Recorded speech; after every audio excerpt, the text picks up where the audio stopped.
We're starting out with a frame that is properly kiln-dried lumber. We're using maple because that's the choice of wood in the United States. It holds a nail, it doesn't splinter. In Europe, it may be birch, which is of a similar density. We're starting with, our frame is zero defect lumber. We're not piecing the lumber underneath the upholstery line. We're building everything with dowel joints and screwed corner blocks. Yeah, and the corner blocks are screwed to keep everything square.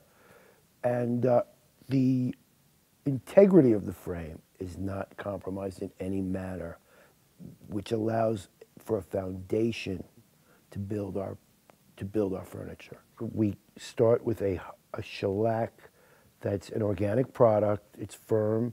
It's a crystal that's, again, organic, and we mix that with alcohol, heat it, and create our shellac.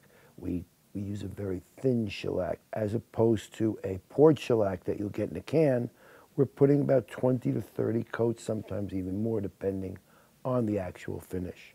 Obviously, in the early days of the recession, everyone was a little bit panicky, and there were knee jerks because we were all wondering where we were going to be next. Then there was a bit of an improvement, although I do think for another period of time, luxury spending was out of vogue. I don't think people wanted to show what they could afford.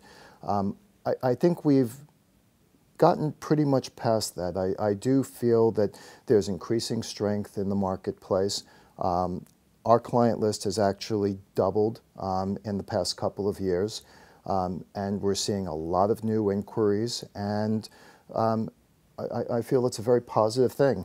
We still attract that niche where people want that special chair when they come home from a hard day's work to sit down and read a book in, or a favorite chair because they grew up with it.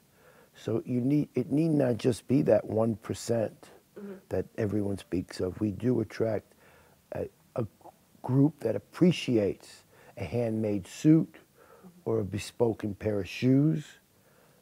We fit that niche as well.